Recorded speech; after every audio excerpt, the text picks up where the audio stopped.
ಇವಾಗ ಟೈಮ್ 10 ಗಂಟೆ ಆಗಿದೆ. ತಿಂಡಿ ಎಲ್ಲ ಆಯಿತು. ಇವಾಗ ವ್ಲಾಗ್ ಸ್ಟಾರ್ಟ್ ಮಾಡಿದ್ದೀನಿ. ಬೆಳಗ್ಗೆ ತಿಂಡಿ ಪಲಾವ್ ಮಾಡಿದ್ದೆ, ಗ್ರೀನ್ ಪಲಾವ್. ಕೊತ್ತಂಬರಿ ಸೊಪ್ಪು ಮತ್ತು ಪುದೀನ ಸೊಪ್ಪು ಎಲ್ಲ ತುಂಬಾ ತಂದಿದ್ದಿತ್ತು. ಹಾಗಾಗಿ ಗ್ರೀನ್ ಪಲಾವ್ ಮಾಡೋಣ ಅಂದ್ಕೊಂಡು ಪಲಾವ್ ಮಾಡಿದ್ದೆ. ತುಂಬ ಚೆನ್ನಾಗಾಗಿತ್ತು. ಮತ್ತು ಅಡುಗೆನೂ ಸ್ಟಾರ್ಟ್ ಮಾಡಿದ್ದೀನಿ. ಅಂದರೆ ಬೆಳಗ್ಗೆ ತಿಂಡಿ ಆದ ತಕ್ಷಣವೇ ನಾನು ಇದು ಸಾರು ಮಾಡೋದಕ್ಕೆ ಎಲ್ಲ ಹೋಳೆಲ್ಲ ಬೇಯಿಸಿ ಎಲ್ಲ ರೆಡಿ ಮಾಡ್ಕೊಂಡು ಬಿಡ್ತೀನಿ. ಒಳಗಡೆ ಹೋಗೋಣ, ತೋರಿಸ್ತೀನಿ. ಇವಾಗ ನಾನು ಹಾಗಲಕಾಯಿ ಪಲ್ಯ ಮಾಡಿಬಿಟ್ಟು ಬಂದೆ, ತೋರಿಸ್ತೀನಿ ನೋಡಿ. ಹಾಗಲಕಾಯಿ ಪಲ್ಯ ಎಷ್ಟು ಚೆನ್ನಾಗಿ ಬಂದಿದೆ ನೋಡಿ. ನಮಗಂತೂ ಹಾಗಲಕಾಯಿ ಪಲ್ಯ ಅಂದರೆ ತುಂಬಾ ಇಷ್ಟ.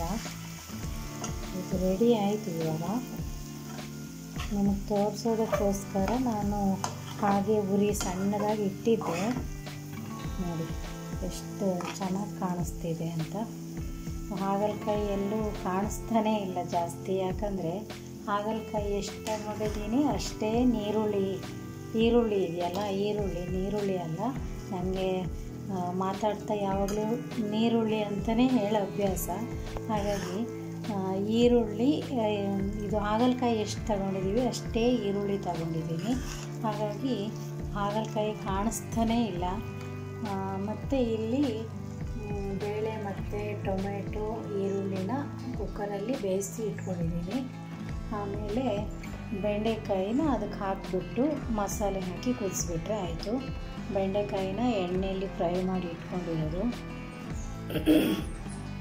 ಹಾಗೆ ಇಲ್ಲಿ ಮಸಾಲೆನೂ ಎಲ್ಲ ಮಿಕ್ಸಿ ಮಾಡಿ ಇಟ್ಕೊಂಡಿದ್ದೀನಿ. ಫ್ರಿಜ್ ಒಳಗೆ ಇಡಬೇಕು. ಇದು ಹಾಗಲಕಾಯಿ ಪಲ್ಯ ಇದೆಯಲ್ಲ, ಇದನ್ನು ನಾನು ಬರೀ ಬಾಯಿಗೆ ತಿಂತೀನಿ.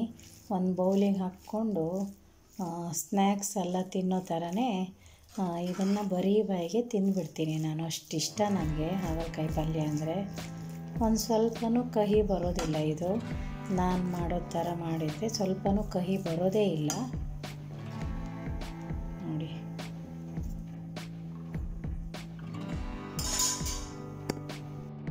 ಇಲ್ಲಿ ಸ್ವಲ್ಪ ಕಡಲೆನ ನೆನೆಸಿ ಇಟ್ಟಿರೋದು ಅಂಕಿತಂಗೆ ತಿನ್ನೋದಕ್ಕೆ ಕೊಡಬೇಕು.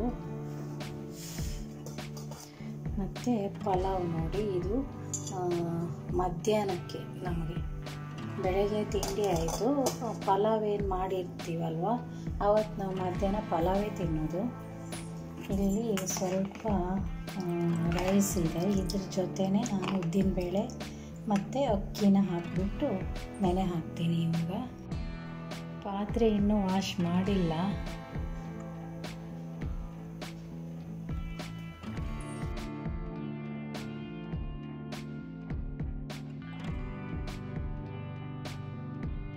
ಅಂಕಿತ ತಲೆ ಬಾಚ್ಕೊಂಡು ಹೋಗ್ತಾ ಇದ್ದಾಳೆ.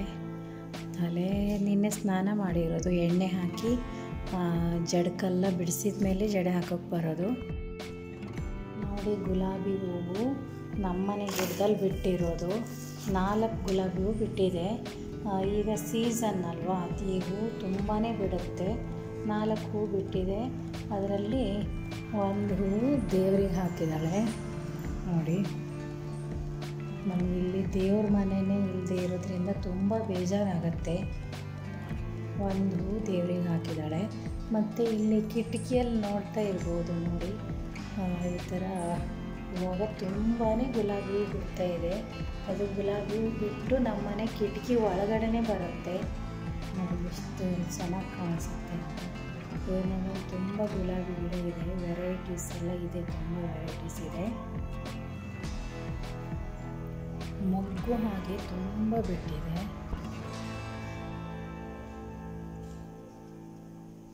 ಹಾಗಲಕಾಯಿ ಪಲ್ಯನ ನಾನು ಹೇಗೆ ಮಾಡ್ತೀನಿ ಅಂದರೆ, ಇದು ನಾಳೆ ಬೆಳಗ್ಗೆ ಹಾಗಲಕಾಯಿ ಪಲ್ಯ ಮಾಡೋದಾದರೆ ಇವತ್ತು ಬೆಳಗ್ಗೆನೇ ಅದನ್ನು ಸಣ್ಣದಾಗಿ ಹೆಚ್ಚಿಬಿಟ್ಟು, ಸಣ್ಣದಾಗಿ ಹೆಚ್ಚರೂ ಅಡ್ಡಿಲ್ಲ, ದೊಡ್ಡದಾಗಿ ಹೆಚ್ಚಿದ್ರೂ ಅಡ್ಡಿಲ್ಲ, ನಿಮ್ಮ ಟೇಸ್ಟಿಗೆ ತಕ್ಕಾಗಿ ನೀವು ಯಾವ ಥರ ಬೇಕಾದ್ರೂ ಹೆಚ್ಕೋಬೋದು. ನಾನು ಮಾತ್ರ ತುಂಬ ಚಿಕ್ಕದಾಗಿ ಹೆಚ್ಚ್ತೀನಿ, ನನಗದೇ ಅಭ್ಯಾಸ. ಚಿಕ್ಕದಾಗಿ ಹಾಗಲಕಾಯಿ ಹೆಚ್ಚಿಬಿಟ್ಟು ಇವತ್ತು ಬೆಳಗ್ಗೆನೇ ಸ್ವಲ್ಪ ಉಪ್ಪು ಹಾಕಿ ಅದನ್ನು ಮಿಕ್ಸ್ ಮಾಡಿಬಿಟ್ಟು ಫ್ರಿಜ್ ಒಳಗಿಟ್ಟರು ಓಕೆ, ಹಾಗೇನೂ ಇಡ್ಬೋದು, ಏನು ತೊಂದರೆ ಇಲ್ಲ. ಹಾಗೆ ಇಟ್ಬಿಟ್ಟು ಇವತ್ತು ಬೆಳಗ್ಗೆ ಇಟ್ಟರೆ ನಾಳೆ ಬೆಳಗ್ಗೆ ಎಲ್ಲ ತೆಗೆದು ಚೆನ್ನಾಗಿ ತೊಳೆದ್ಬಿಟ್ಟು ಕುಕ್ಕರಲ್ಲಿ ಒಂದು 2 ವಿಷಲ್ ಹೊಡೆಸಿ ನೀರೆಲ್ಲ ಫುಲ್ಲು ಬಸಿದು ಕ್ಲೀನಾಗಿ ಇಟ್ಕೋಬೇಕು. ಆಮೇಲೆ ನಾವು ಎಷ್ಟು ಹಾಗಲಕಾಯಿ ತಗೊಂಡಿದ್ದೀವಿ ಅಷ್ಟೇ ಈರುಳ್ಳಿ ಹಾಕಿ ಈರುಳ್ಳಿನ ಚೆನ್ನಾಗಿ ಫ್ರೈ ಮಾಡಿಬಿಟ್ಟು ಅದಕ್ಕೆ ನಾವು ಇದು ಕಾಯಿ ತುರಿ ಇರುತ್ತಲ್ಲ, ಕಾಯಿ ತುರಿಗೆ ಖಾರದ ಪುಡಿ ಮತ್ತು ಧನಿಯಾ ಪುಡಿ, ಗರಂ ಮಸಾಲ ಪೌಡ್ರು, ಅರಿಶಿನ ಪೌಡ್ರು ಎಲ್ಲ ಹಾಕಿಬಿಟ್ಟು ಪುಡಿ ಮಾಡಿ, ಡ್ರೈ ಪುಡಿ ಮಾಡ್ತೀವಲ್ವ, ಪುಡಿ ಅಂದರೆ ನೈಸ್ ಪುಡಿ ಅಲ್ಲ, ಸ್ವಲ್ಪ ತರಿಯಾಗಿ ಡ್ರೈ ಪುಡಿ ಥರ ಮಾಡಿಕೊಂಡು ಅದನ್ನು ಅದಕ್ಕೆ ಮಿಕ್ಸ್ ಮಾಡಿಬಿಟ್ಟು ಪಲ್ಯ ಮಾಡ್ತೀವಿ. ತುಂಬ ಚೆನ್ನಾಗಾಗತ್ತೆ ಅದು. ಅದೇ ನಾನು ಹಾಗಲಕಾಯಿ ಪಲ್ಯ ಮಾಡಿದರೆ ಜಾಸ್ತಿ ನಾನು ಬೌಲಿಗೆ ಹಾಕ್ಕೊಂಡು ಬರೀ ಬಾಯಲ್ಲೇ ತಿನ್ನೋದು ಜಾಸ್ತಿ, ನಂಗೆ ಅಷ್ಟಿಷ್ಟ. ಯಾವಾಗಾದ್ರೂ ಒಂದು 15 ಡೇಸಿಗೆ ಒಂದು ಸಲ ಮಾಡ್ತಾಯಿರ್ತೀನಿ. ತುಂಬ ಚೆನ್ನಾಗಾಗತ್ತೆ, ನಮಗೂ ತುಂಬ ಇಷ್ಟ. ನಮ್ಮ ನಿಜ ಹೇಳಬೇಕು ಅಂದರೆ ನನ್ನ ಅಪ್ಪ ಇದ್ದಾರಲ್ಲ, ಅವರಿಗಂತೂ ತುಂಬ ಇಷ್ಟ. ಅವರು ಬದುಕಿರುವಾಗ ನಾನು ಊರಿಗೆ ಹೋಗ್ತಿದ್ನಲ್ಲ, ಊರಿಗೆ ಹೋದಾಗೆಲ್ಲ ಹಾಗಲಕಾಯಿ ತಂದುಬಿಟ್ಟು ಹಾಗಲಕಾಯಿ ಪಲ್ಯ ಮಾಡು, ನೀನೇ ಮಾಡು ಅಂತ ನನಗೆ ಹೇಳ್ತಿದ್ರು. ಬೆಂಡೆಕಾಯಿ ಮತ್ತು ಹಾಗಲಕಾಯಿ ಪಲ್ಯ ಅಂದರೆ ನನ್ನ ಅಪ್ಪಂಗೆ ತುಂಬ ಇಷ್ಟ. ನಾನು ಊರಿಗೆ ಹೋಗುವಾಗಲೂ ಒಂದೊಂದು ಸಲ ನಾನು ಮಾಡ್ಕೊಂಡು ಹೋಗಿದ್ದಿದೆ ನಮ್ಮ ಅಪ್ಪನಿಗೋಸ್ಕರ. ನಾನು ಹಾಗಲಕಾಯಿ ಪಲ್ಯ ಇಲ್ಲಾಂದರೆ ಬೆಂಡೆಕಾಯಿ ಪಲ್ಯ, ಅದು ಎರಡೂ ನನ್ನ ಅಪ್ಪನಿಗೆ ತುಂಬ ಇಷ್ಟ. ನಾನು ಹೋದಾಗಂತೂ ಕಂಪಲ್ಸರಿ ಅದು ಮಾಡಲೇಬೇಕು, ನೀನೇ ಮಾಡು, ಹಾಗಲಕಾಯಿ ತಂದಿದ್ದೀನಿ, ಹಾಗಲಕಾಯಿ ಪಲ್ಯ ಮಾಡು ಅಂತ ಹೇಳ್ತಿದ್ರು. ಇವತ್ತು ಹಾಗಲಕಾಯಿ ಪಲ್ಯ ಮಾಡಿದ್ದೀನಿ. ಇವತ್ತು ನನ್ನ ಅಪ್ಪ ತುಂಬ ನೆನಪಾಗ್ತಾ ಇದ್ದಾರೆ. ಏನು ಮಾಡೋದು, ಇವಾಗಿಲ್ಲ ಅವರು. ತುಂಬ ಒಂದು ಸಲ ನೆನಪಾಗ್ಬಿಡ್ತು ನನಗೆ. ಓಕೆ, ಈಗ ನೆನಪಾದರೆ ಒಂಚೂರು ಎಮೋಷ್ನಲ್ ಆಗಿಬಿಡ್ತೀನಿ ನಾನು. ಇವತ್ತಿನ ವ್ಲಾಗ್ ಹೇಗೆ ಬರುತ್ತಾ ನೋಡೋಣ, ಆಮೇಲೆ ನೀವು ಮತ್ತೆ ಸಿಗ್ತೀನಿ. ಇವಾಗ ಸಂಜೆ ಆಗಿದೆ. ನಮ್ಮ ಮನೆಯವ್ರ ಹಳ್ಳಿಯಿಂದ ಬರ್ತಾ ಸ್ವಲ್ಪ ಮಶ್ರೂಮ್ ತಗೊಂಡು ಬಂದಿದ್ದರು, ತುಂಬ ಚೆನ್ನಾಗಿದೆ. ಮತ್ತು ಇವಾಗ ಮಧ್ಯಾಹ್ನ ಮಾಡಿರೋ ಸಾರು ಮತ್ತು ಪಲ್ಯ ಎಲ್ಲ ಇದೆ. ಆದ್ರೂ ಮಳೆಗಾಲ ಶುರು ಆದಮೇಲೆ ಇದೇ ಫಸ್ಟ್ ಟೈಮ್ ತಿಂತಾ ಇರೋದು ನಾವು ಮಶ್ರೂಮನ್ನು. ಹಾಗಾಗಿ ಇವಾಗಲೇ ಪಲ್ಯ ಮಾಡಿಬಿಟ್ಟು ಊಟ ಮಾಡಬೇಕು. ಹೊರಗಡೆ ಅತ್ತೆ ಮತ್ತು ಅಳೆ ಇಬ್ಬರು ಸೇರಿ ಮಶ್ರೂಮನ್ನೆಲ್ಲ ಬಿಡಿಸ್ತಾ ಇದ್ದಾರೆ. ನಿಮಗೆ ತೋರಿಸ್ತೀನಿ. ಚೆನ್ನಾಗಿ ಮಾತಾಡ್ತಾ ಅದನ್ನು ಬಿಡಿಸ್ತಾ ಇದ್ದಾರೆ, ತೋರಿಸ್ತೀನಿ ಬನ್ನಿ.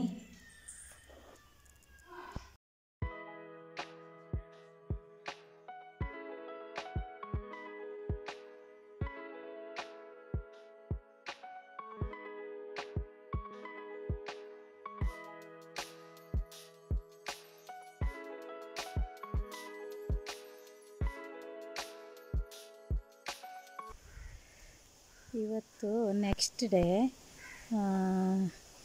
ನಿನ್ನೆ ವಿಡಿಯೋ ಕಂಟಿನ್ಯೂ ಮಾಡೋಕ್ಕಾಗಿಲ್ಲ. ಇವತ್ತು ಮಧ್ಯಾಹ್ನ ಅಂದರೆ 1 ಗಂಟೆ ಆಗಿದೆ. ಊಟ ಎಲ್ಲ ಆಯಿತು ನಮ್ಮದು. ಹಾಗೆ ಇಲ್ಲಿ ಗುಲಾಬಿ ಹೂವು ಒಳಗಡೆಯಿಂದ ನಿನ್ನೆ ತೋರಿಸಿದ್ದೆ, ಅದು ಸರಿಯಾಗಿ ಕಾಣಿಸ್ತಾ ಇರಲಿಲ್ಲ. ಅದಕ್ಕೆ ಇಲ್ಲಿ ಹೊರಗಡೆಯಿಂದ ತೋರಿಸೋಣ ಅಂತ ಈ ಕಡೆ ಬಂದೆ. ತುಂಬ ಗುಲಾಬಿ ಹೂವು ಬಿಟ್ಟಿದೆ ನೋಡಿ, ಎಷ್ಟಕ್ಕೊಂದು ಹೂವು ಬಿಟ್ಟಿದೆ. ಇವ್ರ ಮನೆಯಲ್ಲಂತೂ ಬೇಲಿ ಏನು ಅಂದರೆ ಅವ್ರದ್ದು ಜಾಗ ಏನಿದೆಯಲ್ಲ ಅದ್ರ ಕಾಂಪೌಂಡ್ ಸುತ್ತಲೂ ಬೇಲಿ ಅಂತ ಗಿಡ ಹಾಕ್ತಾರೆ ನೋಡಿ, ಆ ಗಿಡನೇ ಗುಲಾಬಿ ಗಿಡ ಹಾಕಿದ್ದು. ಮನೇಲಿ ಫುಲ್ಲು ಗುಲಾಬಿ ಗಿಡ, ಅದರಲ್ಲೂ ತುಂಬಾ ಗುಲಾಬಿ ಹೂ ಬಿಡುತ್ತಪ್ಪ. ಅಷ್ಟು ಗುಲಾಬಿ ಹೂ ಬಿಡುತ್ತೆ, ತುಂಬ ಗಿಡ ನೋಡಿ. ಅಲ್ಲಿ ನಮ್ಮನೆ ಗಿಡನೂ ಇದೆ, ಇಲ್ಲಿ ಕಾಣಿಸ್ತಾ ಇದೆಯಲ್ಲ, ಇದು ನಮ್ಮನೆ ಗಿಡನೂ. ಇದರಲ್ಲಿ ಹೂ ಬಿಟ್ಟಿದೆ ನೋಡಿ, ನೋಡಿ ಇಷ್ಟು ಮೊಗ್ಗು ಬಿಟ್ಟಿದೆ, ತುಂಬ ಹೂ ಬಿಡ್ತಾ ಇದೆ. ನಾನು ನಿನ್ನೆ ಈ ಗಿಡದಿಂದನೇ 4 ಹೂವು ಕೊಯ್ದು ತಗೊಂಡೋಗಿದ್ದೆ ಒಳಗಡೆ ಹೋಗ್ತಾ. ದೇವರಿಗೂ ಹಾಕಿ 2 ಹೂವು ನಾನು ಅಂಕಿತ ಮುಡ್ಕೊಂಡ್ವಿ, 2 ಹೂವು ದೇವ್ರಿಗೆ ಹಾಕಿದ್ವಿ. ದೇವರಿಗೆ ನಾವು ಪೇಟೆಯಿಂದ ತರ್ತೀವಿ, ಸೇವಂತಿಗೆ ಮತ್ತು ಗುಲಾಬಿ ಹೂವೆಲ್ಲ ಸಿಗುತ್ತಲ್ವ, ಆ ಹೂವನ್ನು ಪೇಟೆಯಿಂದ ತರ್ತಾರೆ ನಮ್ಮ ಮನೆಯವ್ರು, ವಾರಕ್ಕೊಂದು ಸಲ ತರ್ತಾರೆ. ಅದ್ರ ಜೊತೆ ಮತ್ತು ನಮ್ಮನೆದೇ ಹೂವು ಇತ್ತಾ, ಎಷ್ಟು ಖುಷಿ ಆಗುತ್ತೆ ನಮ್ಮನೆ ಹೂವನ್ನೇ ದೇವ್ರಿಗೆ ಹಾಕೋದು ಅಂದರೆ.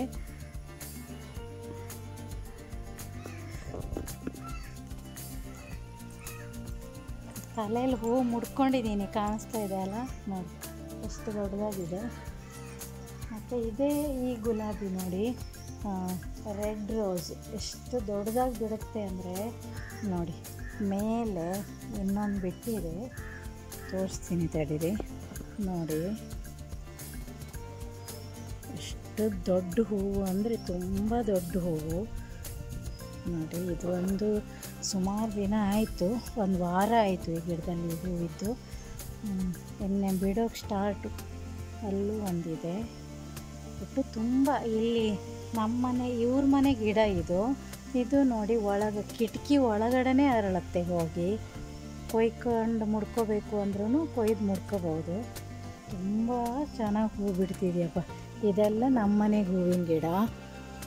ಈ ಗಿಡ ನನ್ನ ತಂಗಿ ಕೊಟ್ಟಿರೋದು. ಈ ಹೂವಿನ ಗಿಡ ಮಲ್ಲಿಗೆ ಹೂವು ಇದು ನೋಡಿ, ಮೈಸೂರು ಮಲ್ಲಿಗೆ. ಇದು ಇವಾಗ ಹೂವು ಬಿಡ್ಲಿಕ್ಕೆ ಸ್ಟಾರ್ಟ್ ಆಗಿದೆ. ಈ ಸಲ ಇದ್ರಕ್ಕೆ ಹೂವೇ ಬಿಟ್ಟಿಲ್ಲ, ಯಾಕಂದರೆ ನಾವು ನೀರೇ ಸರಿಯಾಗಿ ಹಾಕಿರಲಿಲ್ಲ, ಹಾಗಾಗಿ ಹೂವೇ ಬಿಡ್ತಿರ್ಲಿಲ್ಲ. ಇದು ನೋಡಿ ಮಲ್ಲಿಗೆ ಗಿಡ ನಮ್ಮದೇ ಗಿಡ ಇದು. ಇವಿಷ್ಟು ನಮ್ಮ ಗಿಡ ನೋಡಿ. ಇಲ್ಲಿ ನೋಡಿ ಅವ್ರ ಮನೆ ಗಿಡ ಇದು. ಎಷ್ಟೊಂದು ಹೂ ಬಿಟ್ಟಿದೆಯಾ ನೋಡಿ, ತುಂಬ ಹೂ ಬಿಟ್ಟಿದೆಯಪ್ಪ. ಹೂ ನೋಡೋಕ್ಕೆ ಅಷ್ಟು ಖುಷಿ ಆಗತ್ತೆ ನೋಡಿ.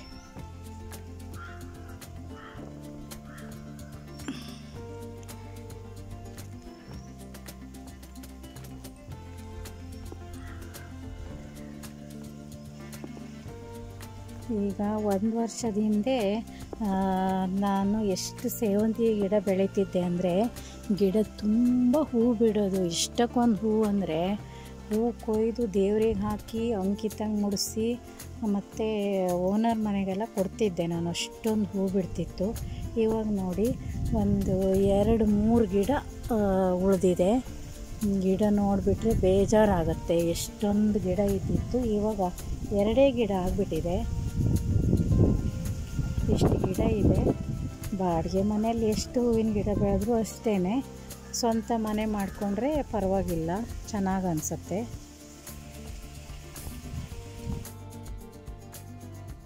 ನೋಡಿ ಇದು ನಿತ್ಯ ಪುಷ್ಪ ಹೂವಿನ ಗಿಡ ಇದು ನೋಡಿ ಎಷ್ಟು ದೊಡ್ಡದಾಗಿ ಬೆಳ್ಕೊಂಡಿದೆ. ನಾವು ಬರುವಾಗ ಇಷ್ಟೇ ಚಿಕ್ಕ ಗಿಡ ಇತ್ತು, ಇವಾಗ ನೋಡಿ ಇಷ್ಟು ದೊಡ್ಡದಾಗಿ ಬೆಳ್ಕೊಂಡಿದೆ. ನೋಡೋಕ್ಕೆ ಅಷ್ಟು ಖುಷಿ ಆಗುತ್ತೆ, ತುಂಬ ಚೆನ್ನಾಗಿದೆ. ಈ ಎಲೆ ಇದೆಯಲ್ಲ, ಇದು ಶುಗರ್ ಇದ್ದರೆ ಬೆಳಗ್ಗೆನೇ ಎದ್ದು ಅರ್ಲಿ ಮಾರ್ನಿಂಗು ಇದೊಂದು ಎಲೆನ ಜಕ್ಕೊಂಡು ಎಲೆ ಸಮೇತವಾಗಿ ನುಂಗಬೇಕಂತೆ. ಇದು ಶುಗರು ಕಂಟ್ರೋಲಲ್ಲಿ ಇರುತ್ತಂತೆ.